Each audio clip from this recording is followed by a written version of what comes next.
Hello, my name is Patrick Rockenberg and I'm honored to serve as the mayor of Mount Airy. I'm also very pleased to bring you our special 125th anniversary video presentation. I would encourage you to watch all the videos through. Each person on these videos will give a full interview talking about their experiences in the rich history of the town of Mount Airy. I also encourage you to view this on our website at mountairymaryland.org.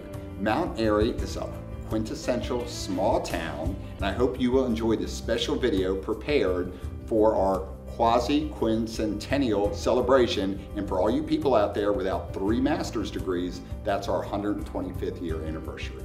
Thank you. If you had to describe Mount Airy to somebody who's never been here, has no idea, what would you say? I would describe it as something special. It has so much history that it's almost like going to a museum. Well, the first time I ought to stop at the train station and get the history. You know what I mean? Really, that's really what the town was about. Where it sits and the railroad had a lot to do with the progression of the town of Mount Airy, because the railroad came along in about 1913, and the town was soon started to develop. And incidentally, my mother and I rode on one of the last passenger trains out of Mount Airy to the World's Fair in New York. There used to be 7 passenger trains that left Mount Airy every morning. Really? Yes. Way back when, all you had to do was just be standing next to the railroad track and the train would stop and pick you up. And we walked down these tracks and the train came, and at that point in time, the conductor stopped the train and asked if I was lost, little girl. No, we're just taking a walk, and so he went on his way.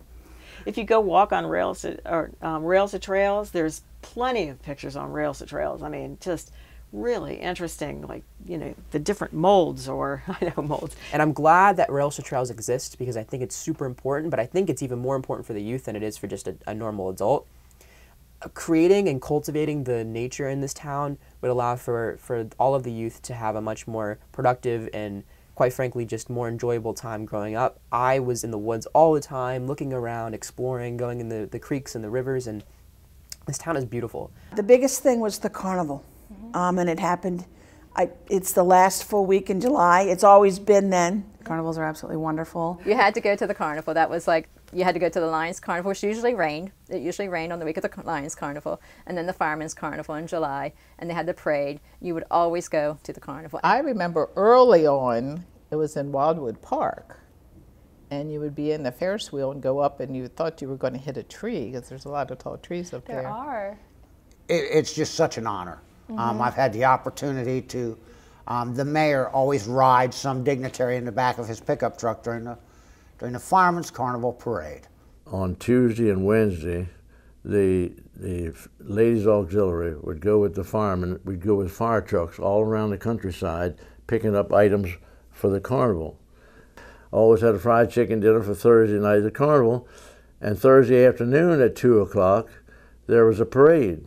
Always 2 o'clock on Thursday. By this time, I was working the telephone company. I was a switchboard operator. If a fire call came in, we would take the information, where and when and what, and then we would get down from the board, go around back, and pull the alarm.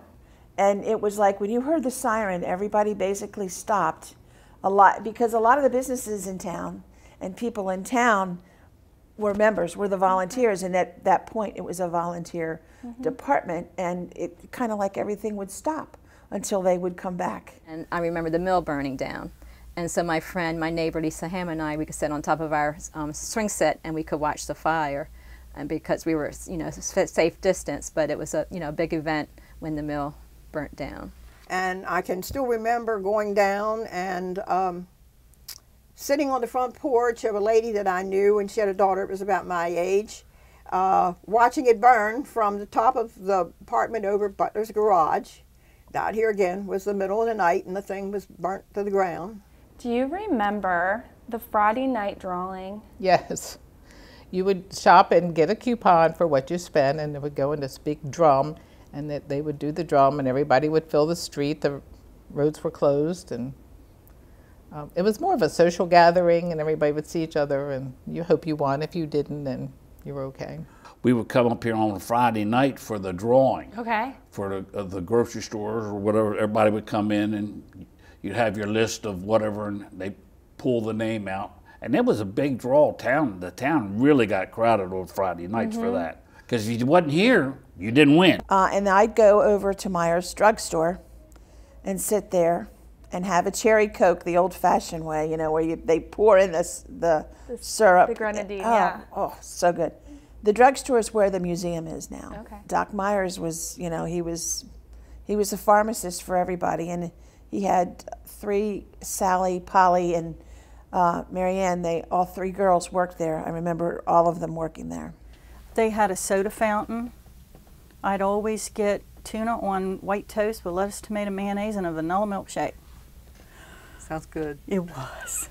Main Street is a fabulous place. It has really grown up over the years. When we first moved here, there were some businesses here, but it didn't seem to have that draw. It didn't have the feel that it does now. We are right on the cusp of some very, very neat things happening. If you had to describe Mount Airy to somebody who's never been to town, what would you say to them? Great place to live. It's a little different nowadays, but it's a great place to live still. We're not like any other town. It was a great place to raise children, and it's wide open. It's more of that hometown feel. Everybody knows everybody, and we haven't looked back since. And the children grow up to be good citizens and good stewards of the world. Because I still have a lot of good hopes and big hopes for Mount Airy. It's going to be great.